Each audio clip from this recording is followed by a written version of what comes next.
So guys, we're live. Thanks everybody for joining this webinar. I'm Nenad, your today's host and also business development manager at AppAgent. There are two mobile growth professionals with us today who will be presenting things. First one is Thomas Petit, who is an independent growth consultant, and I believe many of you know him by his Twitter and Slack handles, which is at Thomas BCN. And also we have our own Roberto Sbrolla, who is a mobile marketing lead at AppAgent. Today, they will speak about how to profitably scale your subscription-based app. More about the topic they will tell you in their introduction. Also, next to our presenters today, we have on board with us together in a room something that we called AppAgent panel.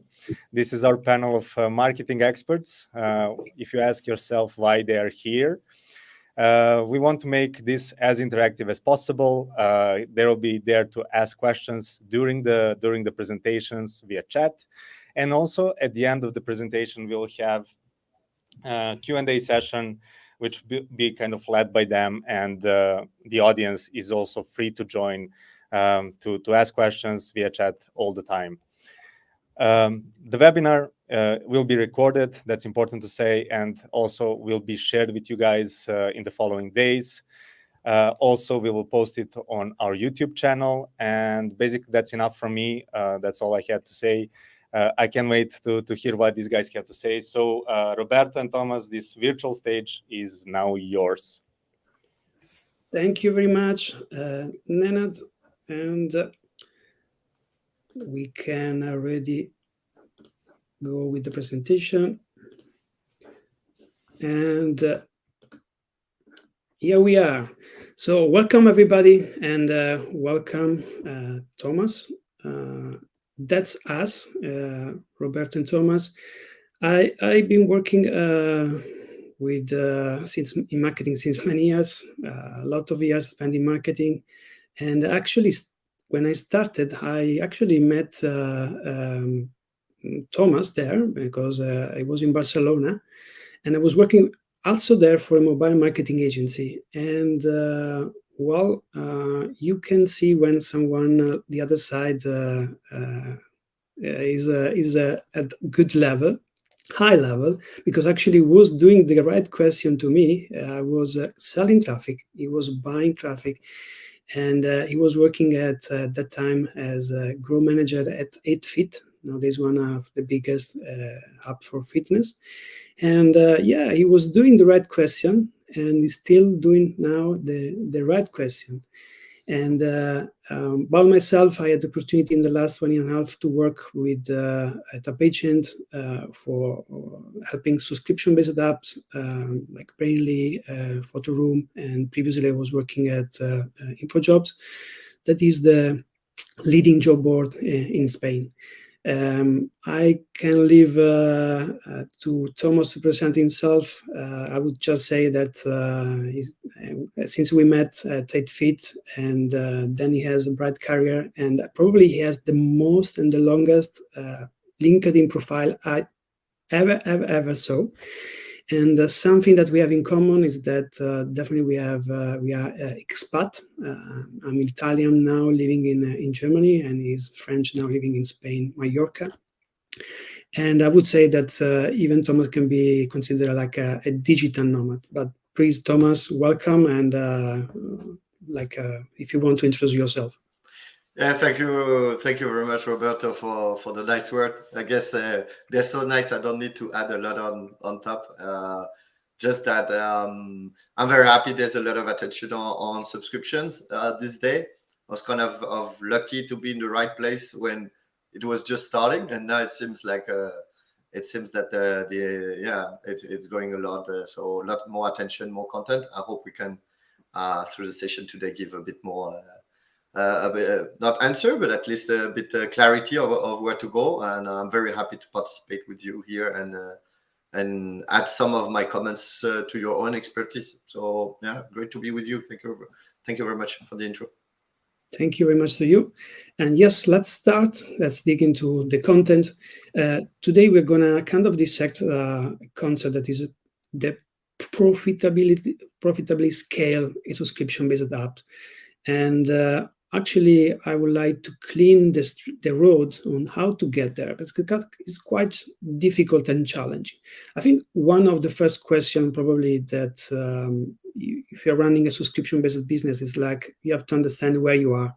And I like to use one interesting framework I got from Brian Belfort, that is a former VP of Grow at HubSpot, and now is the CEO of Reforge. Actually, he said that there are three kind of growth phase for a company that are called traction, transition, and grow. What does it mean? Actually, in the first phase is actually where most of the company are. They try to find this match with the market. They focus a lot on retention to have people using their service, their product, and they have a small team. And while they are growing, they actually may find one channel that is working for them. They kind of start to monetize. They kind of start to adjust the grow levels. They kind of in a discovery phase, I would say. The team is growing, but it's actually only at the end, at the growth phase, when actually you start growing and you start to expand, you start to find grow levels, and you kind of opening more channel. And unfortunately, the majority of the apps, they will stay in the traction phase. In the first one, they will actually will die in the first phase, trying to find a product market fit. And I think we can definitely assess this and help people, founders, to just go over this situation. And about scaling is actually you start scaling just when you are going from the transition phase to the growth phase. So it's pretty much here it's happening, all the going bigger. But we would like to help the founders and marketers to actually reach this point. And that's why this is webinar is pretty much for you, for founders, marketers, and product marketing manager.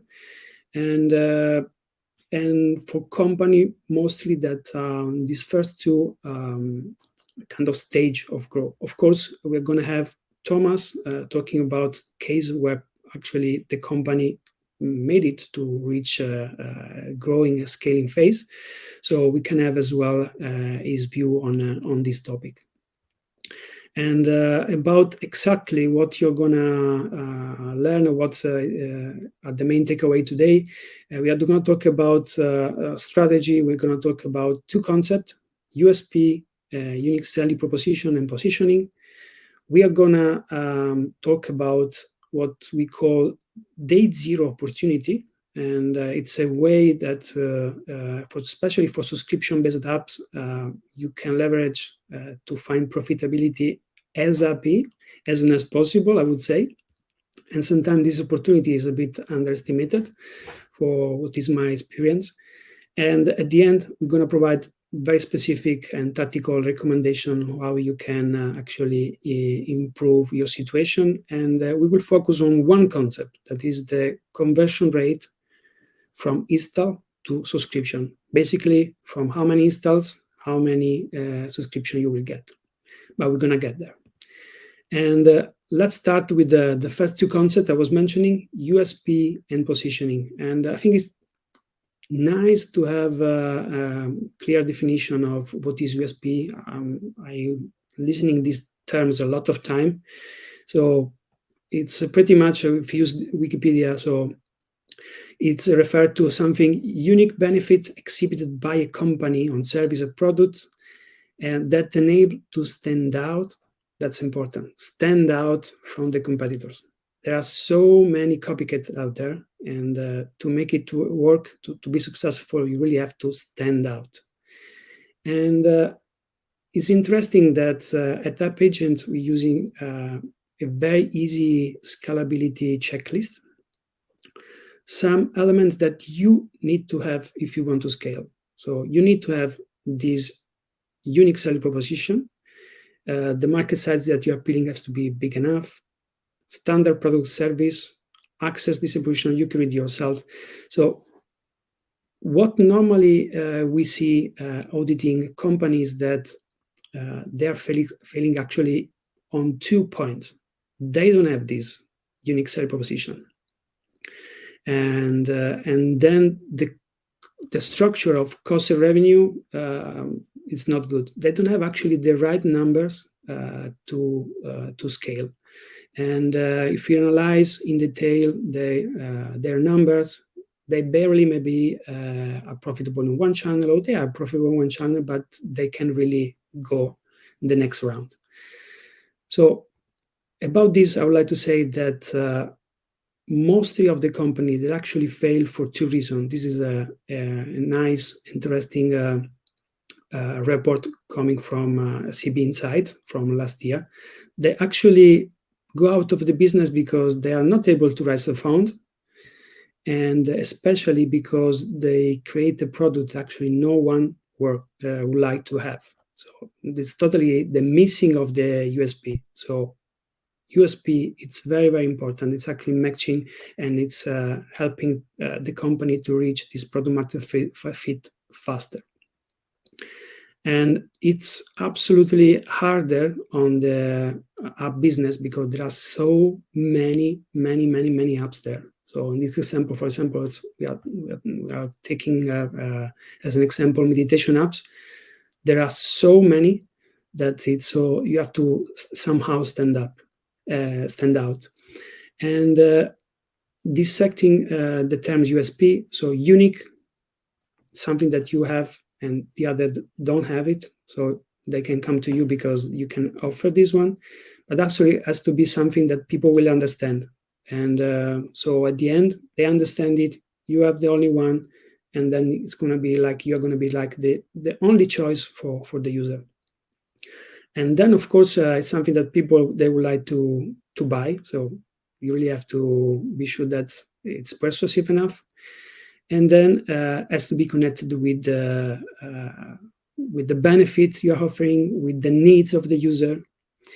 And that's, I think it's having these nowadays is in that so crowded situation is very, very important. It's kind of basic. But this is kind of theory, and this is coming from my experience working with subscription-based apps, where I was struggling actually with user acquisition. I was struggling with how to promote, for example, in assets, the app, and then I was struggling as well on the conversion rate, for example. Then I would like to ask to Thomas, that actually had some very interesting and strong experience with some leading apps, how the USP helped them, or how important, I would like to ask to Thomas, how important was the USP in 2 situations, because I was reading your curriculum, and I say, of course, former Grow Manager at 8Fit, but as well you were consultant on the 7Mind, that is one of the actually the leading meditation app, at least of what they are claiming in Germany. And I would like to hear about what's the reality, what's your take on USP? Yeah, great definition and intro here. Maybe I'll start with talking a bit about 7Mind. 7Mind, like I was just helping them. I was not working them, and there's probably a lot of things I don't know. But when Calm and Headspace were growing really fast and were slowly taking the leading position that they have now, 7Mind had a couple of things that they didn't. And I guess in the USP, they have something very unique, which is that from the very beginning, they focus on the German market. And at this time, the internalization of Calm and Headspace was only a second thought. They improved since, that was a few years ago. And honestly, from the content only to start with, the content, local content was much better, but they also adapted to like the German customer in many ways, whether it's in wording, in pricing, the content itself, the presentation, user research. So basically they identified that maybe in the US they were already leading people, but they had something that they could do, and they grew from there, and then they slowly expanded this position into a couple of other markets like France, for example. So basically they identify something where the competitor were weaker.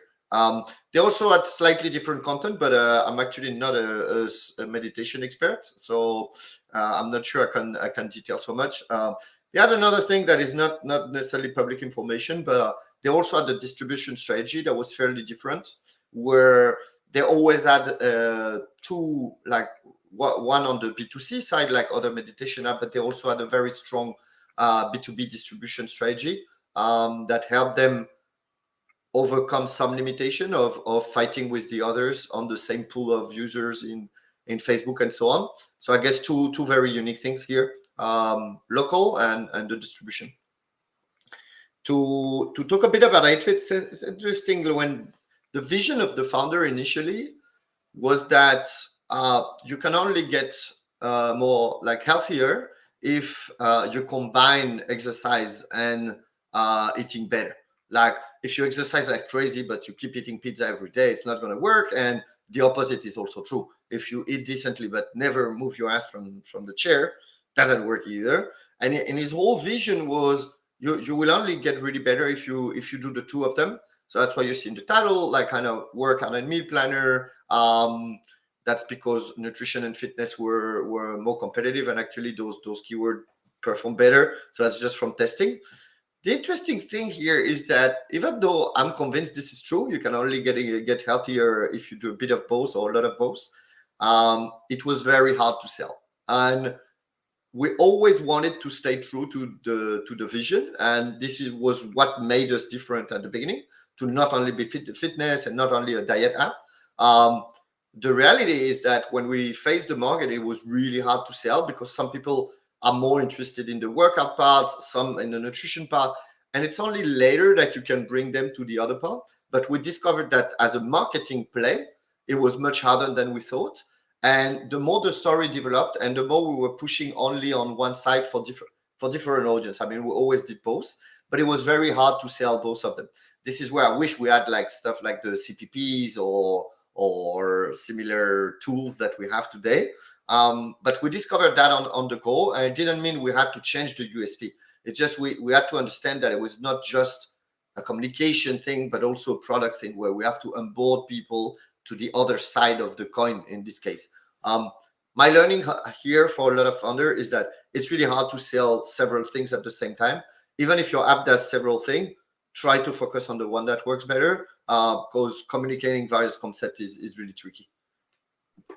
Yes, absolutely. And I was reaching mostly the same conclusion, working with some apps that were like consulting. And actually it's interesting where you can sync your recipe with the main intent of the user, especially on the assets that you are creating, for example. So then your conversion rate, for example, can improve a lot. And Thomas, I would like to ask you your help. I would like to do a kind of live exercise, let's say. I would like to you to select one of these three apps based on the criteria that I'm gonna tell you. Let's say that was my journey. I was looking for a meditation app on Google Play, and actually would like to start meditating. And so I'm totally new on my case, and actually I can't sleep properly, so I'm looking for a solution, but I'm just about starting. And three apps got my attention. Like, which one would you like to install based on this information? Yeah, Ben, there's something you mentioned that you think about meditation, but that sleep is a concern, and obviously two of them already mentioned that. So I would be inclined to go like for one or three, and also because you're not too sure, you don't know. The fact that one is called Breathe is kind of, it also helped me meditate, like breathe, just seems to be more like what you want. And I don't know, Insight Timer is a bit like confusing maybe on the side of, okay, is this a timer? Does it time my meditation? For me, it's not instinctive if I don't have more information. I would be inclined to think you would go for either breathe or tide, but maybe you're going to consider a few more factors before we make a final decision. Yeah, totally true. And actually, for me, at the beginning, I would say, okay, the icon of Insight Timer, well, I don't recognize this, and it's a new concept. So for me, at the beginning, was not really the first choice. And what about now that you have more information? Like, of course, here, like, kind of, we're comparing the three, so we're looking at it. I think it's not necessarily a big problem that both Breeze and Tide have less downloads and a bit less review, because it's not that far. I mean, if we had seen a 3 point something on reviews, that would be problematic.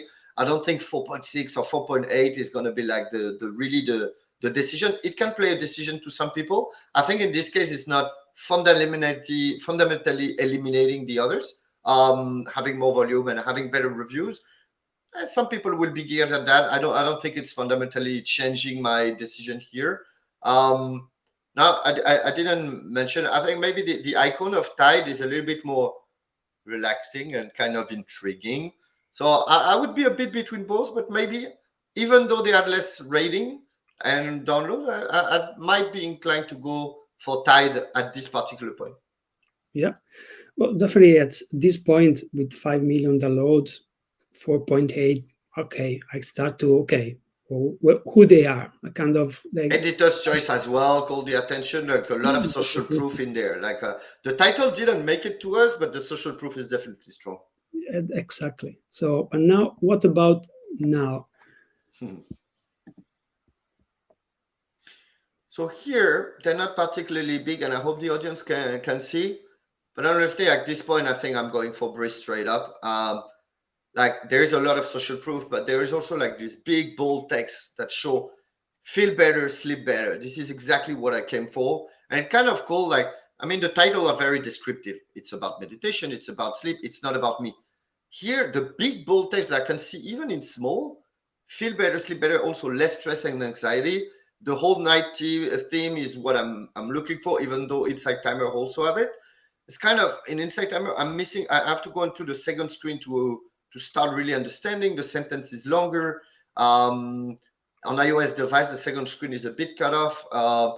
And Tide maybe is not doing a bad job at all, but I think it lacks a little bit of catchiness, and it's also more descriptive, like a focus timer, sleep and sleep, and sleep and nap. I think here Breeze is eventually the winner on the overall, but mostly because they understand like what's in it for me. The USP is what's good for me. It's not, I'm not here to meditate. I'm here to get better, myself better. And I think they really answer well that part. Yes. Well, I think, of course, at this moment in time with this decision that I made on assets, for me, it was like a turn off. And I was switching my attention on the two, I would say, Brief and Insight Timer. And but for me, it's a bit overwhelming the claim that Insight Timer is doing the largest free library of guided meditation app. At the end, I would like just to start. So, and then feel better, as you say, feel better, sleep better, less stress. So that's exactly what I was looking for. So at the end, probably I would go for Brief. And my takes on this exercise is that people are doing this kind of exercise very, very fast in a glance of looking at the assets, looking at the stores, and they decide. And there is a lot of connection with what is actually the USP, and ultimately USP really, really win. It really can bring you something else in terms of conversion. And unfortunately, USP is not enough, because actually you're not alone in the market. And I discovered recently a nice framework that I would like to share with you, connected with the concept of positioning. What is positioning? Actually, there is an author that is April Dunford that created this definition. It's a positioning is the act of deliberately, so there is a strategy decision behind defining how you are best at something that a defined market care a lot about. So it's really about matching what you do, what you're really good at, let's say USP, with the market. The market is big enough. The market really is looking for what you're doing. And when you match these two things, then you're easily going in what is called product market fit. So really what you like to be in to improve your results. And this is there are three concepts that are based on the book from April Dunford that I really strong recommend everybody to read. It's really easy to read and very well written. And they have actually three ways to approach positioning. And the naming are kind of interesting and easy to remember. And the first one is called head-to-head. Substantially is when you would like to win in an existing market. Nowadays, pretty much, if you want to go, for example, in the meditation space, you really have to go in an existing market.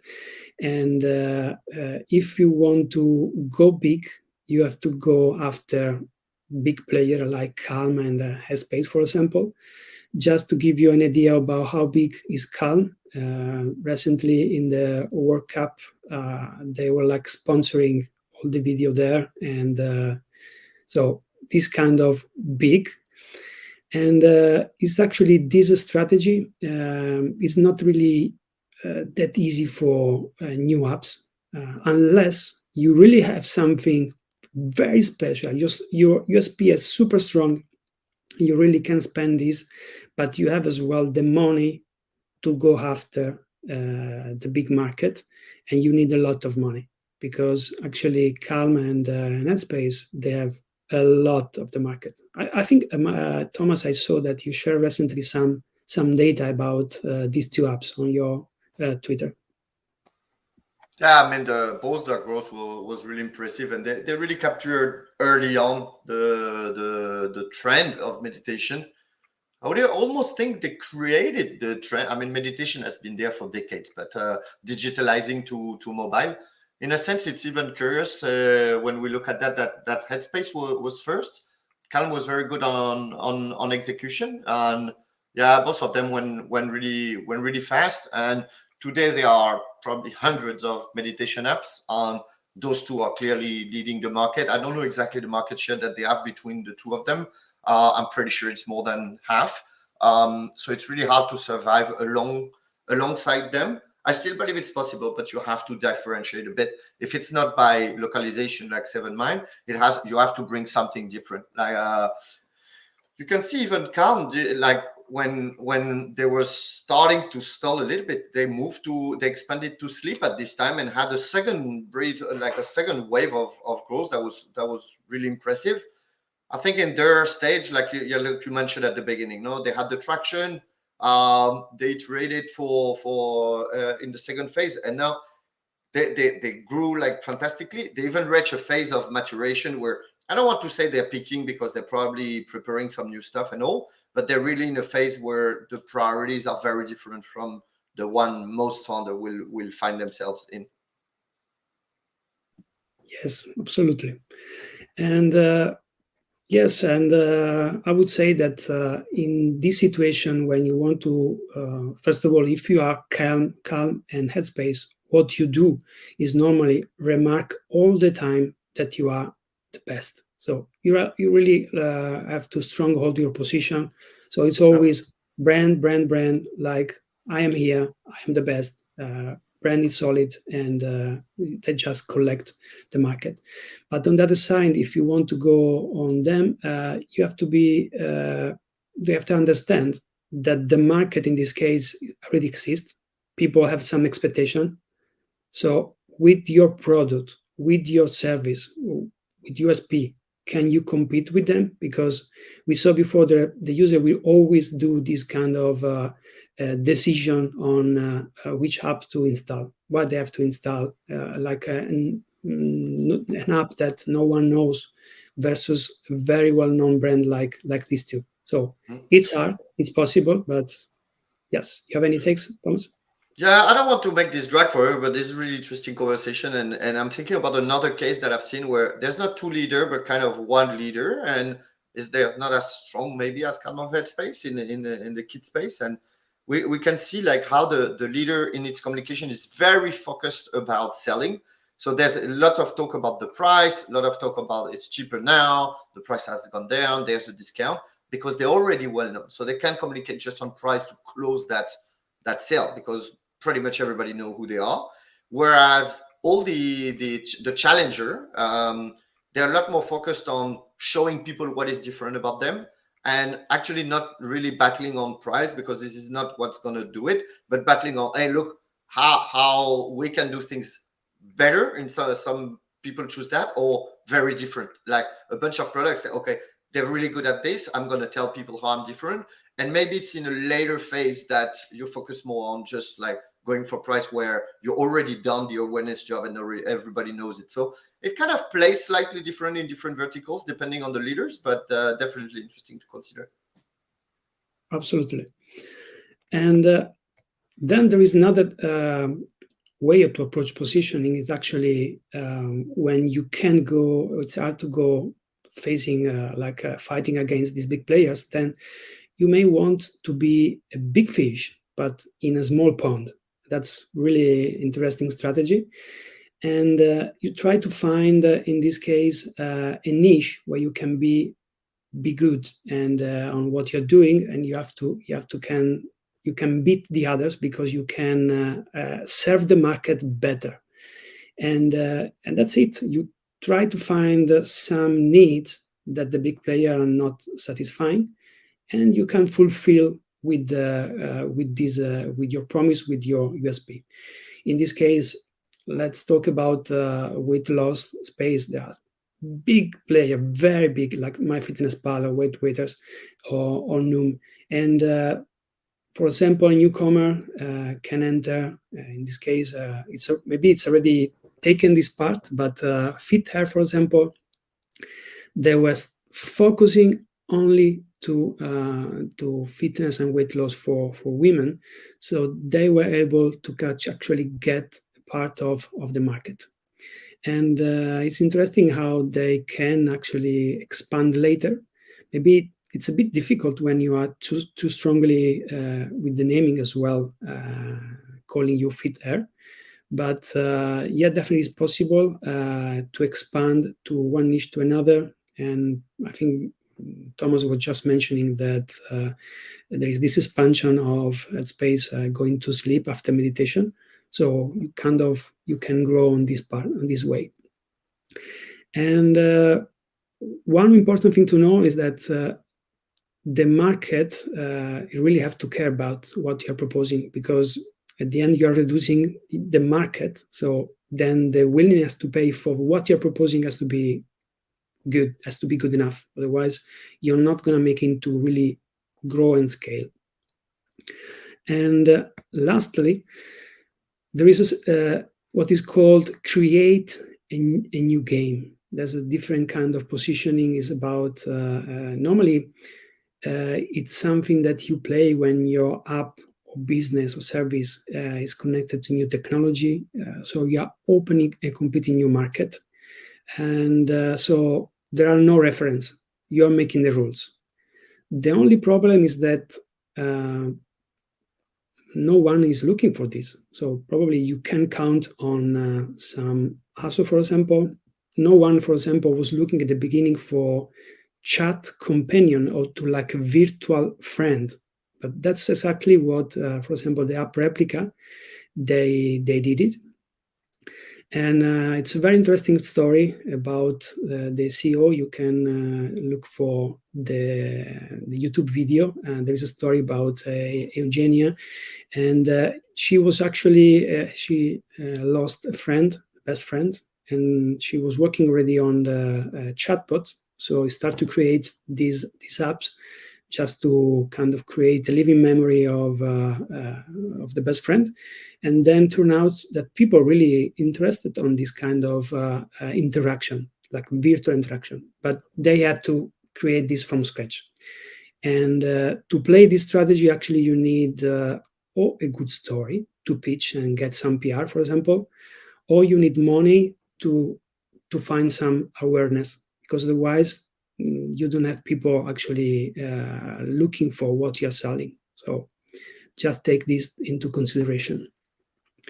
And I think this together with these three, or this framework together with USP, so together can give you a good compass on what kind of strategy and what kind of action you have to take to make it work for be able to scale and get covered this having and strong positioning, and especially as well strong positioning as well.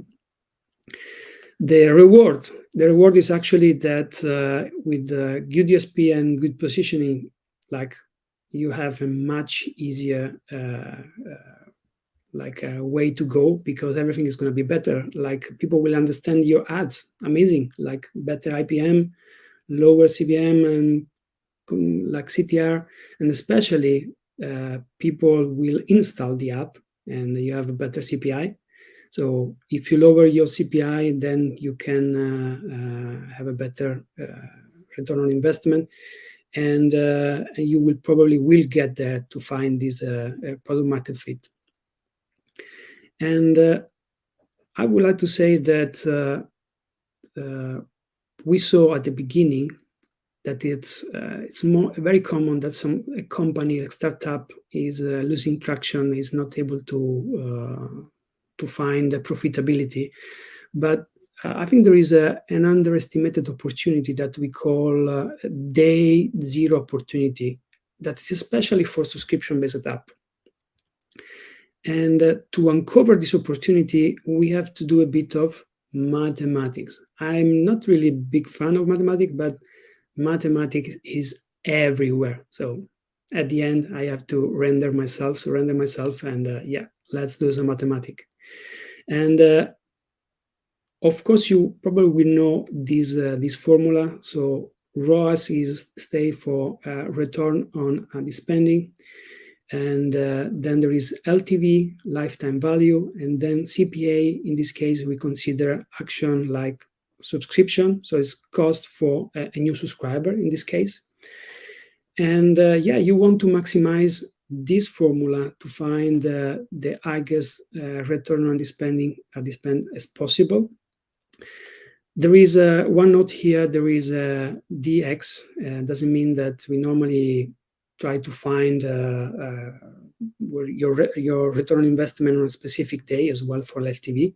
Let's say that we want to see how much money we are getting a day, 1 month or 2 months or 1 year. Normally at AppAgent, we work on 13 months, especially for apps that are having a yearly subscription. In this case, we are able to capture in the total value of the LTV as well, the renewal of the first year. But this is dependent. I'm sure if you have any other benchmark, Thomas, or what kind of DX are using in the company that you're working with? Yeah, I've seen a bit of variety on that. I like month 13 because you're capturing the second year, like the first renewal of yearly subscription. I guess it depends a bit of a bunch of things, like how aggressive you want to be. Some developers have less data or resources to make projection on the first year and would show the shorter period just because the data is available. I've seen people also work on LTV at 4 or 5 years with some projection that are more complex to run. I don't think there's a good or bad way. I mean, as long as you've got a decent payback, and I think using 1 year is a pretty good view on how good or bad you're doing.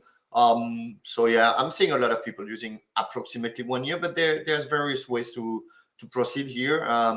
Doesn't mean it's better or worse. Depends on a bunch of factors. Resources are one, but the will for accuracy. I mean, the longer you go and the more there's a bit of interference and uncertainty on the value. So yeah, 1 year is good.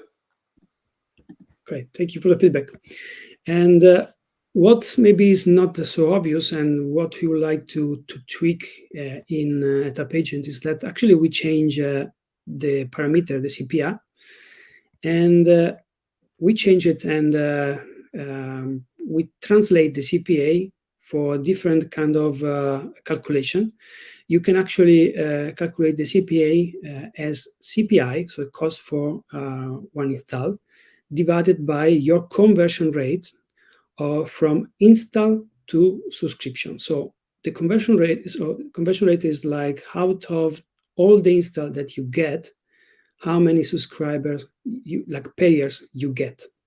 So why this is important? Because we can land to a different formula that will help us to understand 3 parameters, and these 3 parameters actually impact different parts of the funnel, and you can understand where you can focus more to find this profitability as a B. I really care about this because working with startups, there is always a next round to get, and you want to find this profitability. You want to find the way to unlock paid user acquisition at scale to go big, and then you need numbers, and you need positive ROAS to do that, and to actually inject money in the paid user acquisition to grow.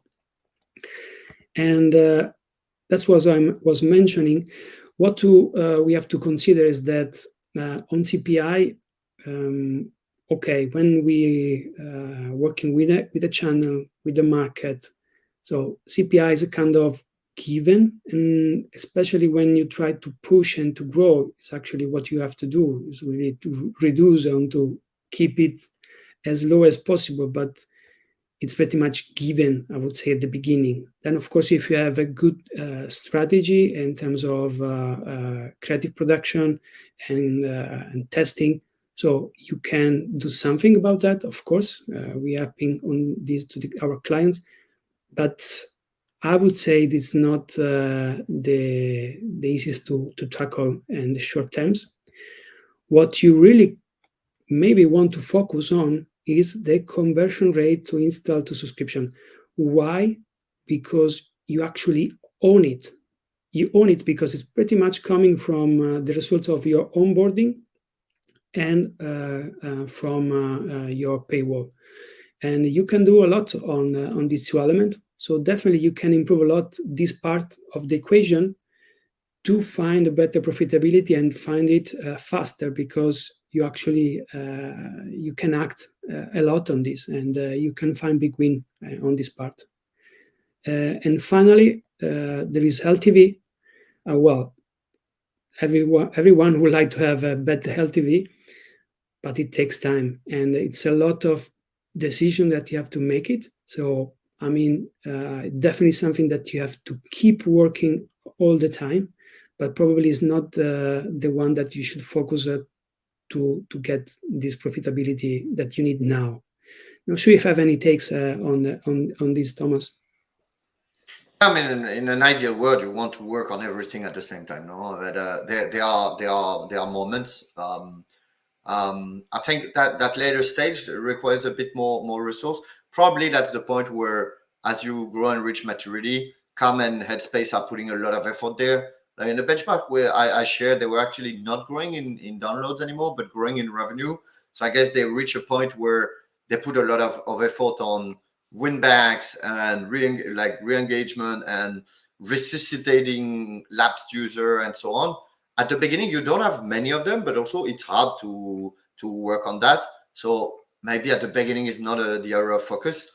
At the end of the day, we wish we would work on everything, but focus means you need to ditch some parts. And yeah, as you grow, you focus at different places. Yes.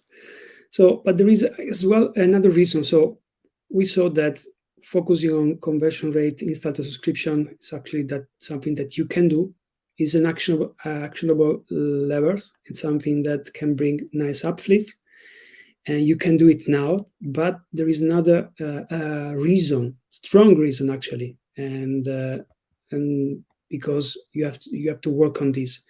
First of all, we can see that there are two different scenarios in this slide, and everything is the same. Like there are two same hubs, same CPI, same LTV on month 13, but they have a different conversion rate.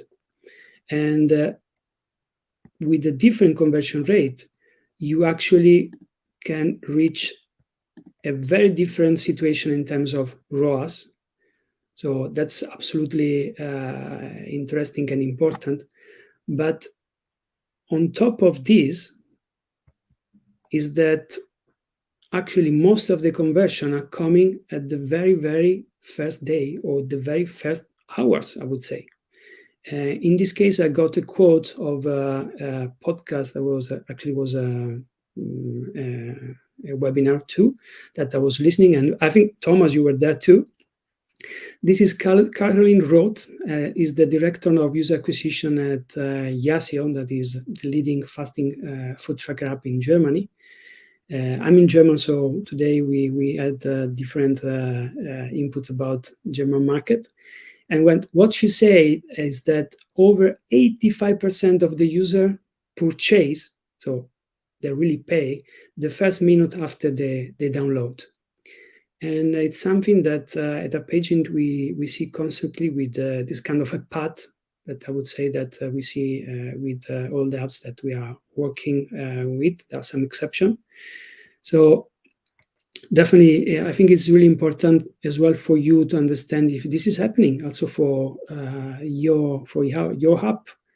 By the way, this distribution, it's something that Thomas shared with me. He can't say for what company it is, but what is happening in this company is working with is actually the same.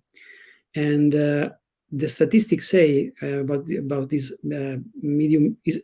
Can you disclosure at least how big is this app? It's very big. It's very got big. More than 1 million subscriptions.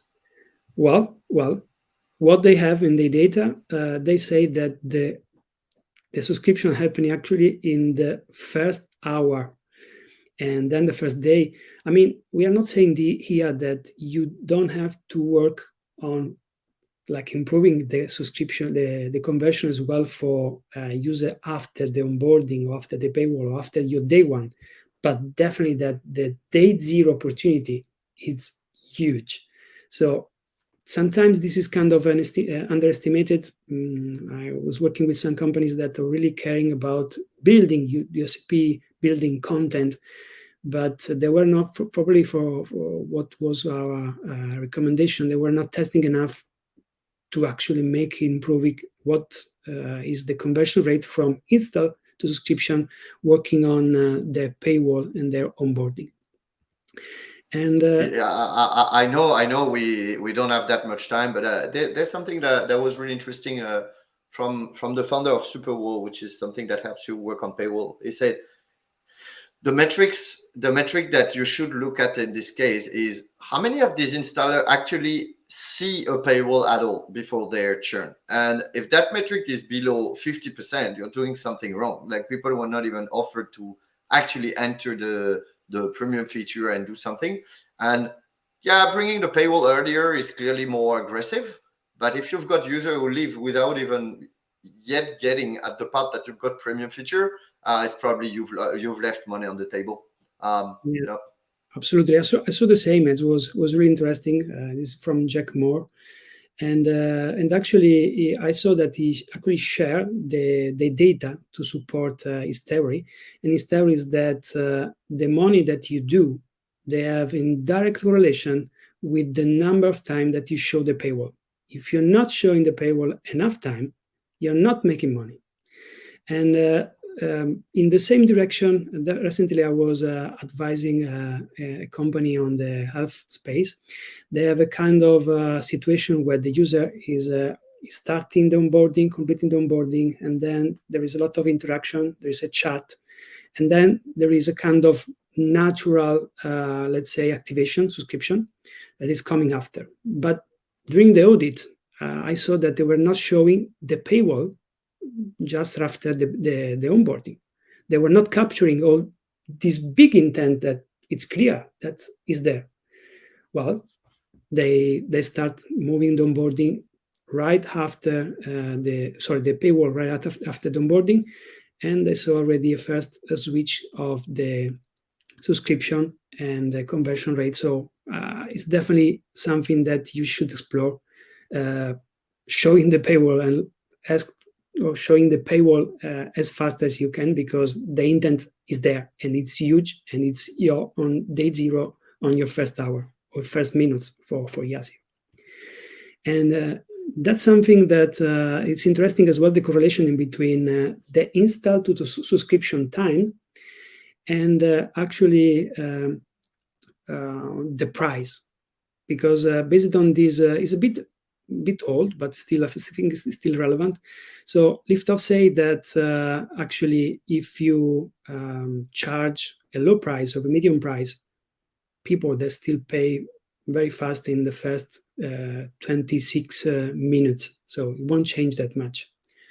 As well, if the price is huge, still the majority they will convert on the first day, probably much more time. So we're talking about 22 hours, but still it's in the first day. So if you're not working enough on to get this intent, you're losing a big opportunity. So do it, check on this on your data, and if you have it, go for it. And we would like to leave you with the 3 recommendations. We saw how important is USP, how is important positioning. We saw that there is a D0 opportunity. So how to capture this, and especially what you can tweak to improve the conversion rate from install to subscription. And our first recommendation is that you have to test, and you really have to speed up your testing on onboarding and paywall, and especially 3 things. You have to enable testing. So in the very, very basic scenario, you're working with Firebase remote config, or you are doing sequential testing, releasing version. That's very, very basic, but you want to speed up, and you have to be kind of pro, because speed of testing on these 2 elements is what count the most. So I'm not sure, Thomas, what kind of stack normally you have on the company you're working with. Well, there's a bunch of companies I work with. There was nothing at the time they started. It's really on the paywall, so they had to build it. And where it's powerful and customized and all, I can tell you it's a nightmare. There are a few companies that now operate in this field and are pretty much plug and play, where you can edit the paywall. They show you what to respect about the Apple guidelines. There are a few players in this field. Purchasely is doing it pretty well. Adapty is a good alternative. Revenue Cat, that used to be mostly the infrastructure for subscription data, released yesterday that they added this A/B testing feature called Experiment. So there's a few players. Superwall is also a standalone tool from Jake Moore that we mentioned before. There's a lot of attention on this field right now. So yeah, I'm not saying one of these tools is better, but probably better get a tool than build yourself, because it's a lot of resources to do that. Yes, I agree totally. And then, of course, you have to be good at testing, because there are so many bias there. And of course, you don't have to focus only on the plain and simple metrics of conversion rate.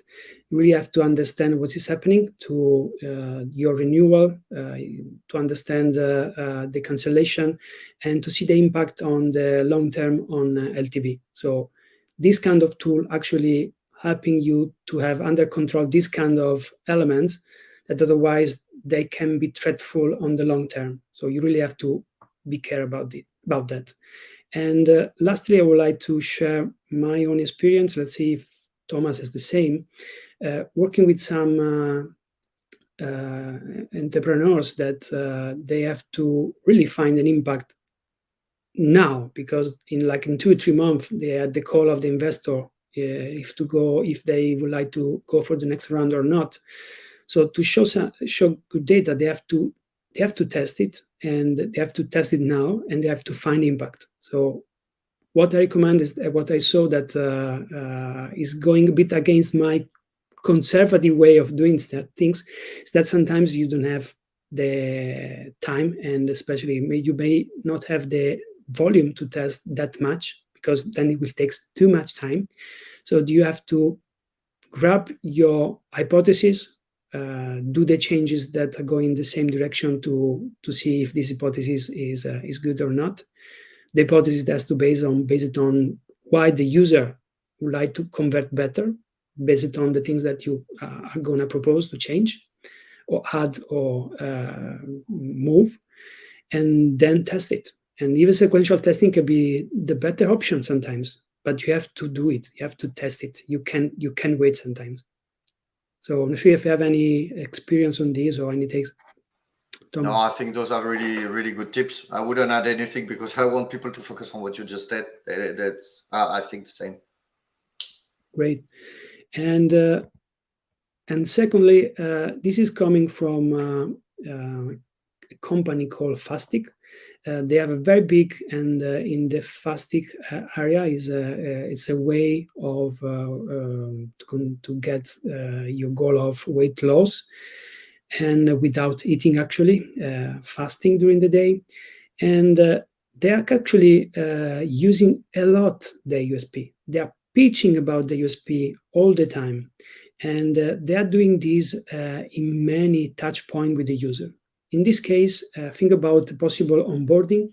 Well, they created a kind of loading experience, I would say, where while after the user is actually adding or giving all this information, they are preparing for them a personalized plan.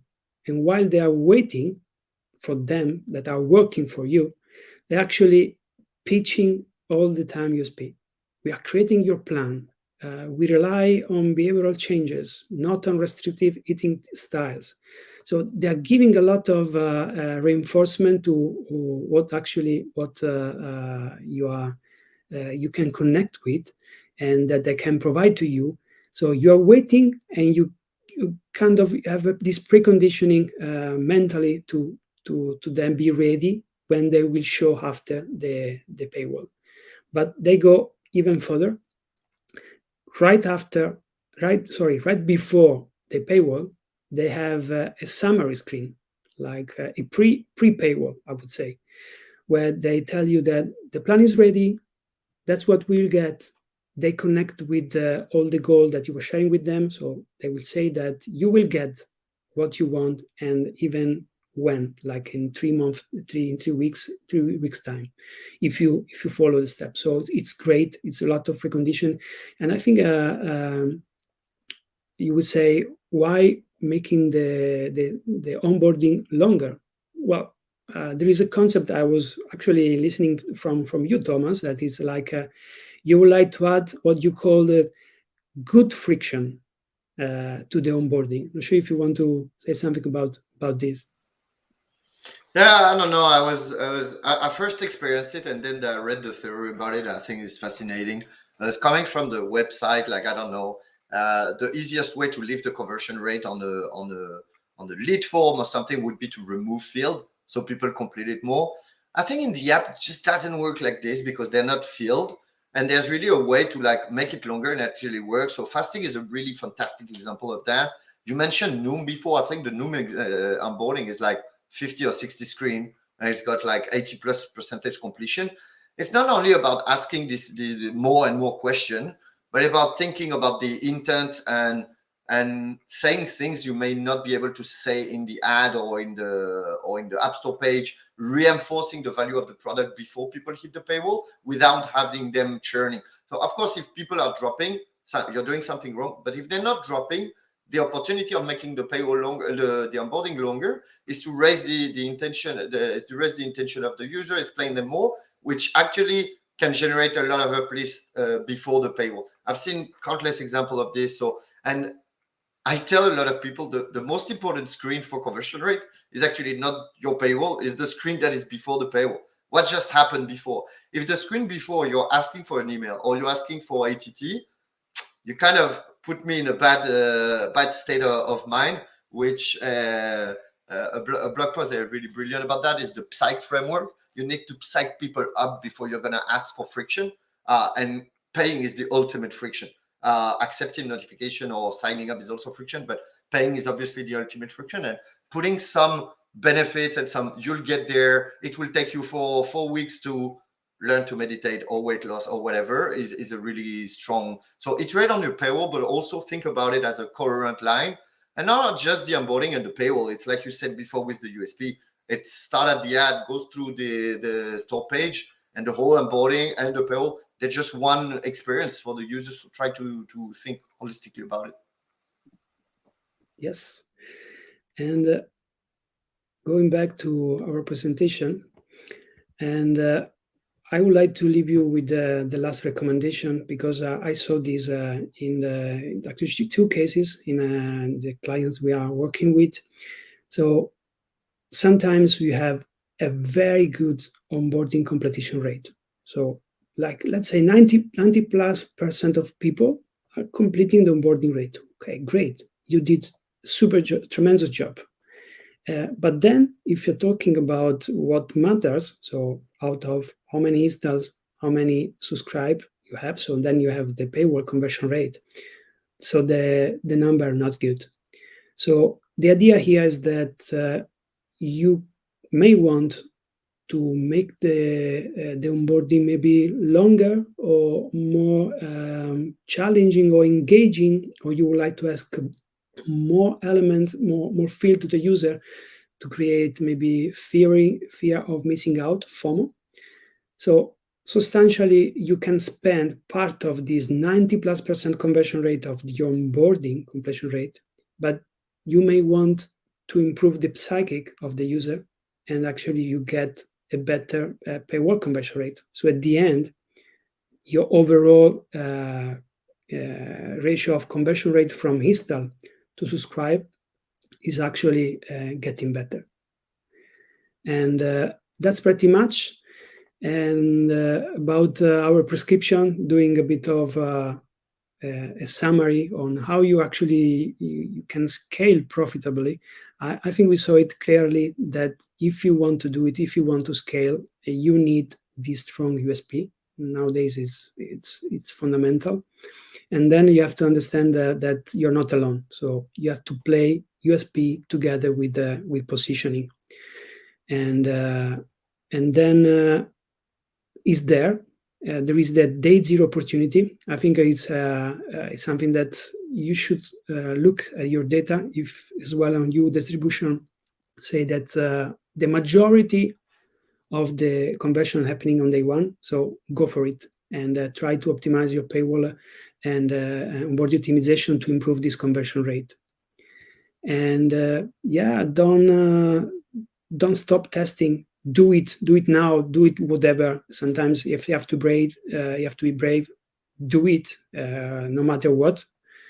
And about USP, use it all the time. You really can improve a lot if you connect with the user, and then they will pay.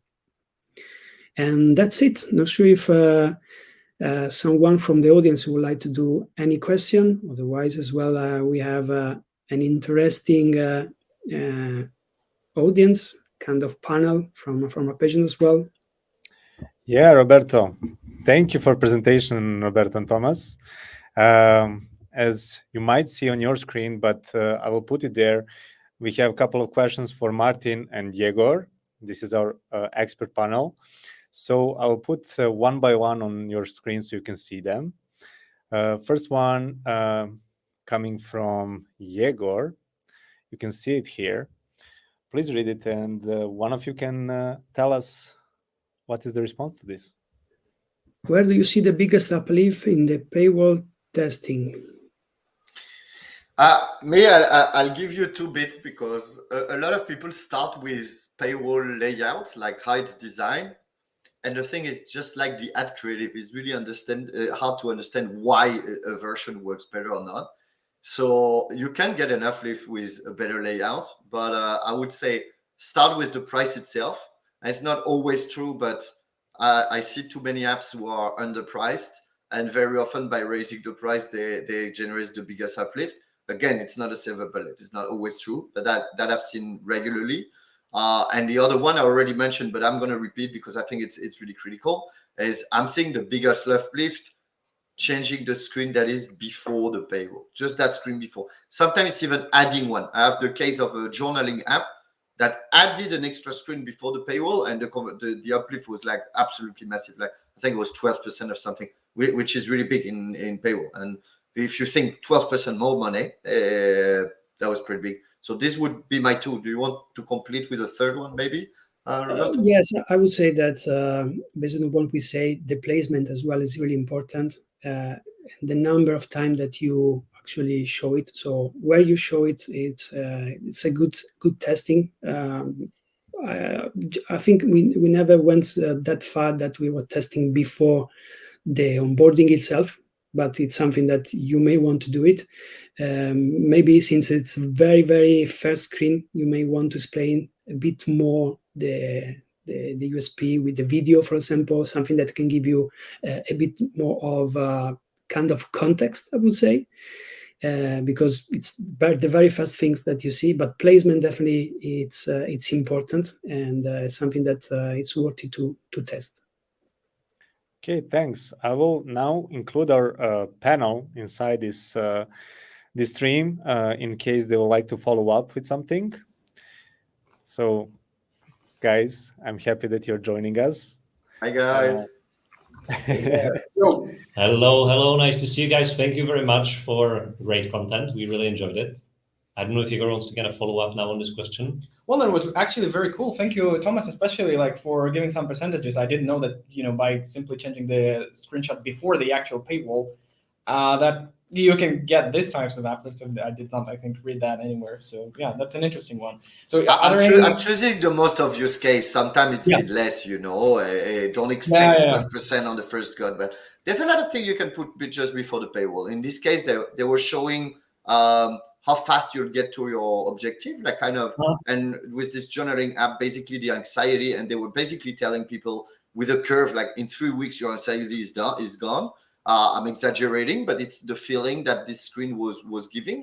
I have an app that just before the paywall, they're showing a couple of reviews. There's a lot of people who show rating and reviews on the paywall itself.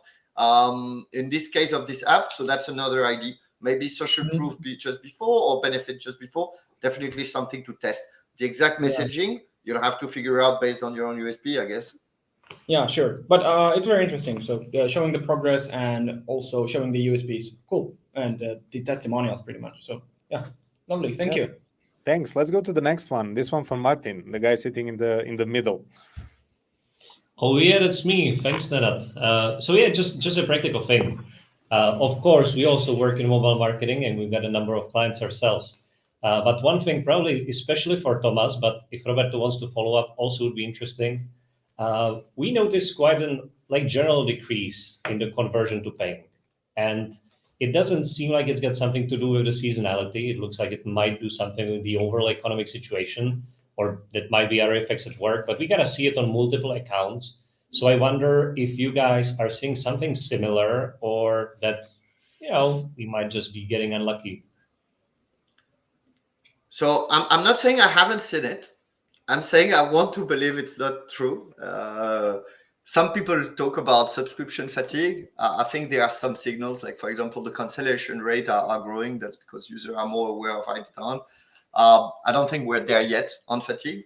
The macroeconomic situation is clearly is a bit frightening in terms of a lot of these apps, they're not luxury apps, but they're not fundamental. And where you're going to start cutting the cost if you need money for more fundamental things like hitting your place or eating, that's gonna be there, hitting and eating. I haven't seen this massively, and I hope it's not gonna happen. So I'm gonna throw two extra hypotheses that might have happened in your case.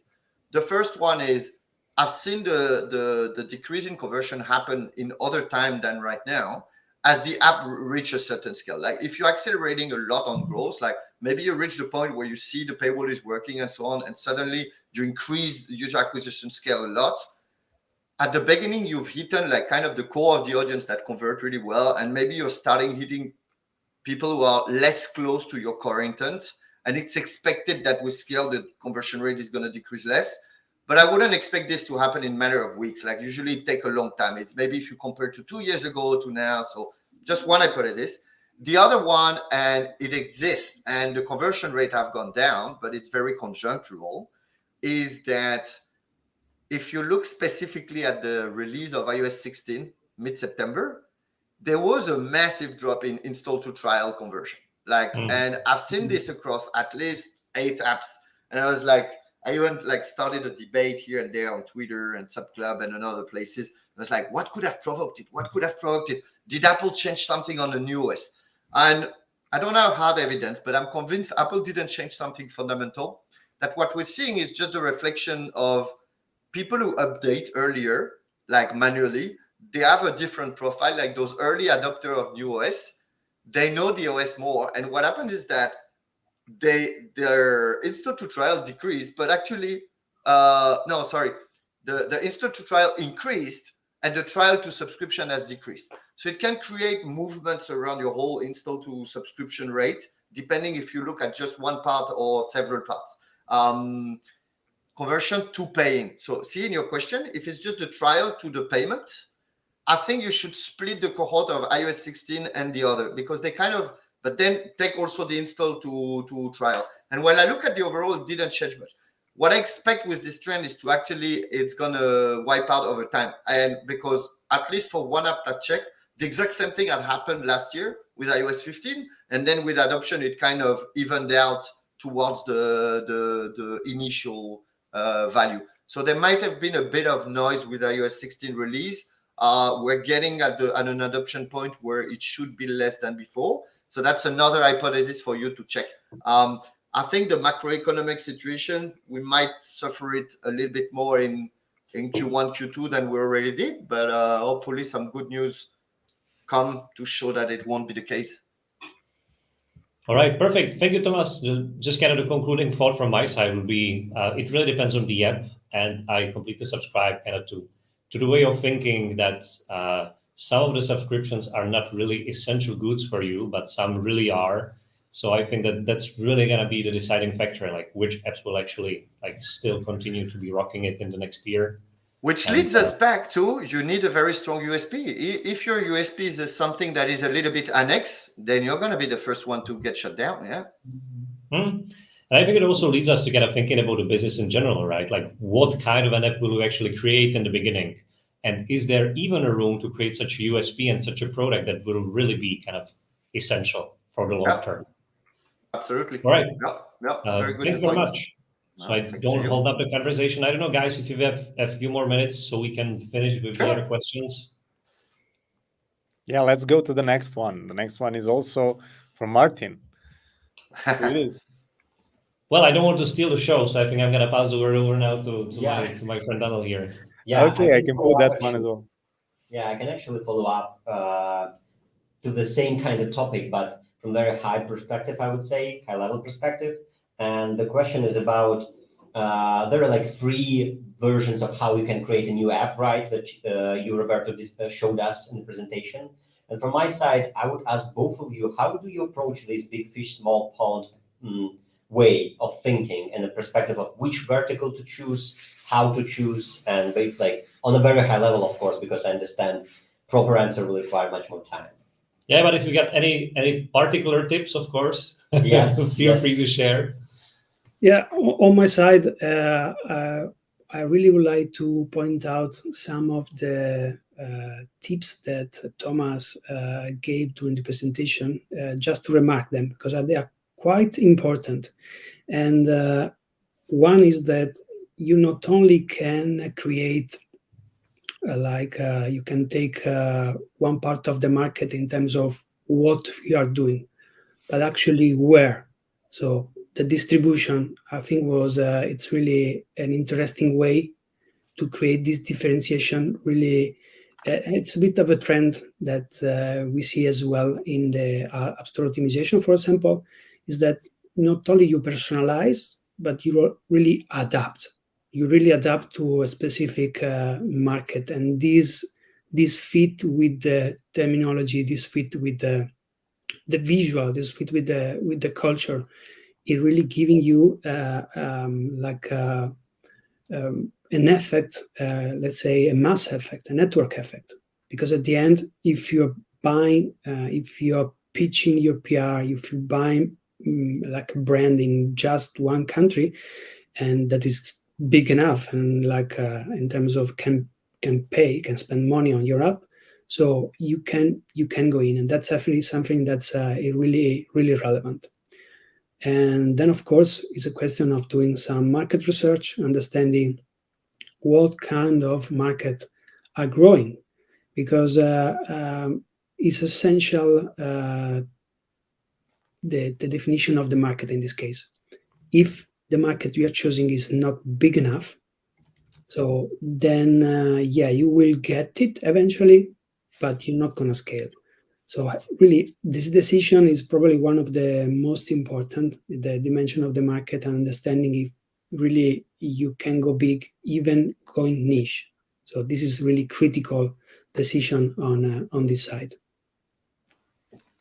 Okay, thank you. Thomas, do you have anything to add right here?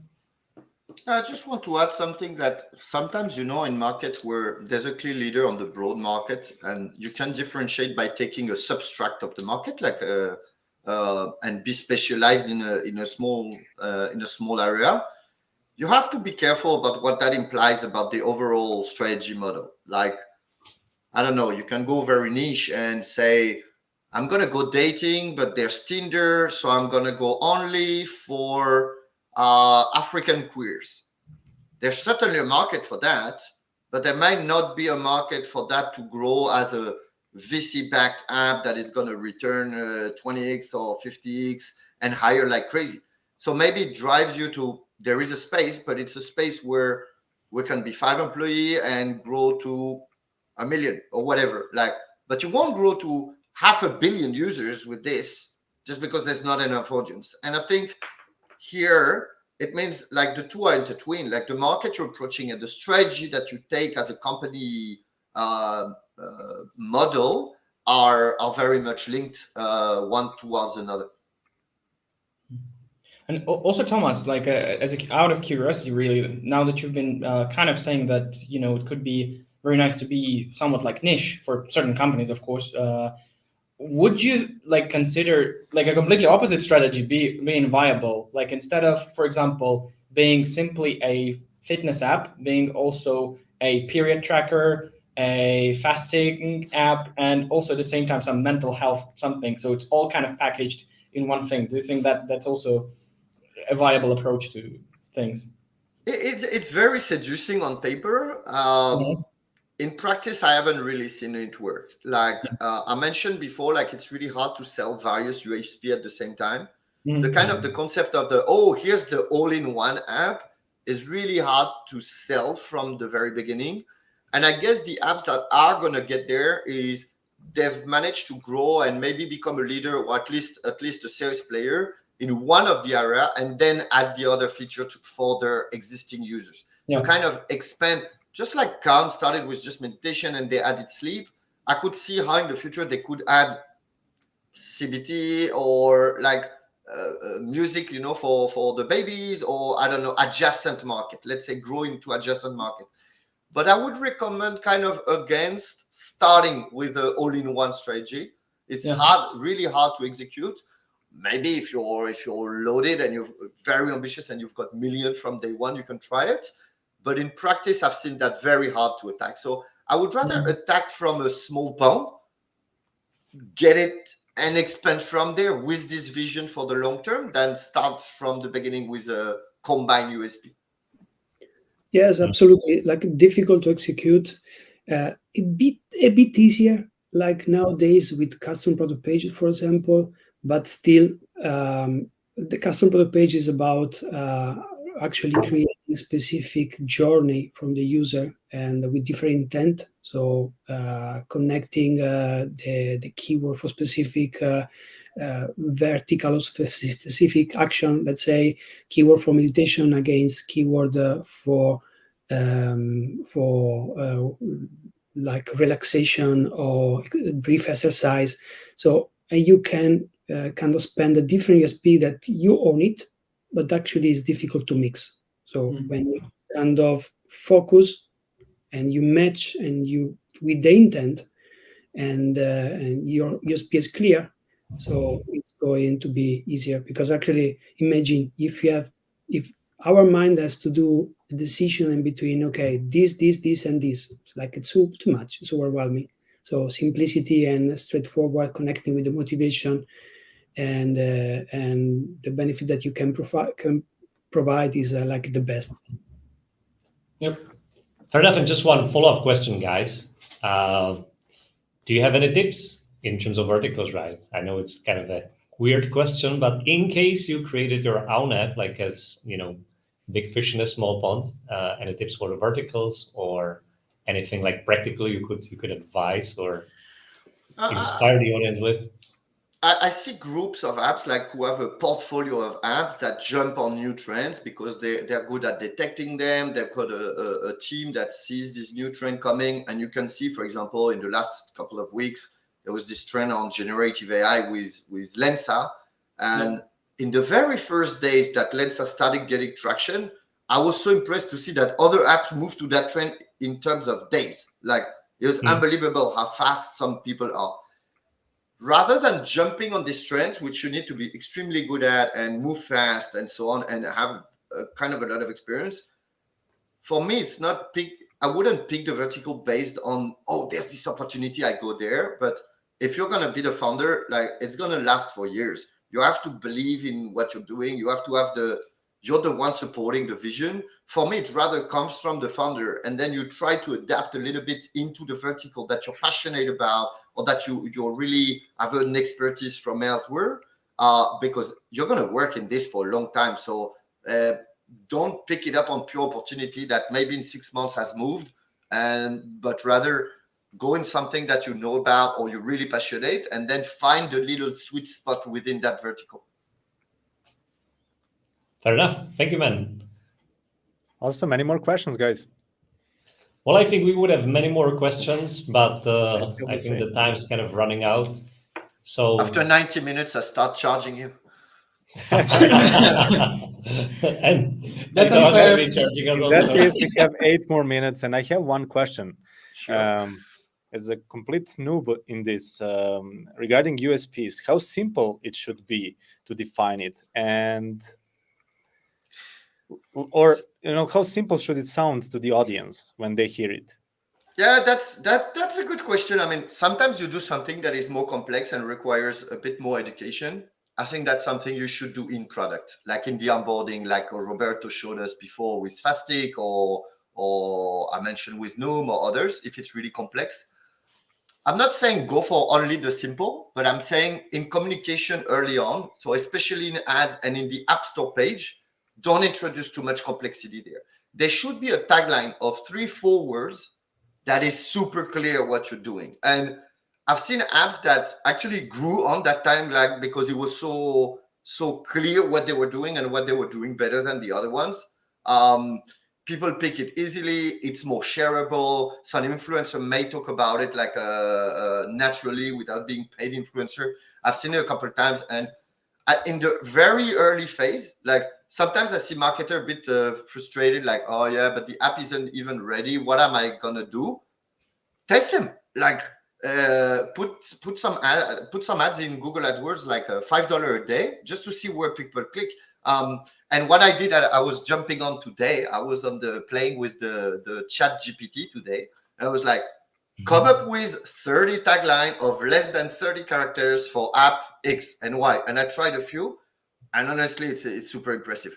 There's even one case where the AI actually found the one tagline we're using, like out of many. So generate a lot of them. Where it doesn't have to be through AI and GPT, but like generate a bunch of them, short, and test what ticks with people. It can be AdWords, it can be asking people, it can be a lot of things. But it's really easy and cheap to do. Validate your tagline, because if what you're telling people, the first message you're giving them is complicated, I think you're dead before it even starts. And add the complexity later, if you have some. Awesome. And short follow-up to this. You mentioned that if in case of some complex product, and I'm thinking now here, there are products that are mixing couple of features that leaders on the market don't have. So example, if they mix two features, let's say meditation and sleeping app, and then you come up with three features, like something on top of that, would you rather choose to be positioned on one of these features where you see the most installs coming from, or would you make sure that in this USP is communicated that you're mixing all these features together? I mean, if the leader is really well known to do two things and you do three, it might be a play. But I'm going to go back to my answer, which is do one thing, do it the best, and see later. I'm still convinced that in the vast majority of the case, this is the way to go. More simple to communicate, more simple to build, and later on you'll add. But I think the differential of I'm doing more than the other is not as good as I'm just doing one thing, I'm doing it perfectly. And we've got a bunch of cases where they only added, I mean, today you open the Facebook app and it's got like a marketplace and stuff. Like if they had this at the beginning, like it would have been like nobody would have gotten it. And a few apps like they stick to what they were doing, and that's what people love about them. I think Facebook has been or Meta has been very reluctant to add that much complexity into WhatsApp.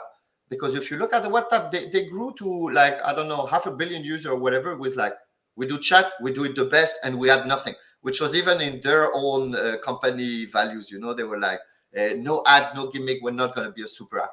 Those are very radical examples, obviously, because they're billion user apps. But I think for a lot of people, do one thing, do it better. If your thing is, I do meditation for people who live in the north, or I do fitness for overweight people, or I do like that, do it right. And sometimes not even the audience, it's exactly the feature itself, but execute that feature perfectly and you'll add on top later. I think is 90% of the time the way to go. Awesome. 99. Thank you very much, Thomas. I guess that's it, guys. Are we ready to wrap it up?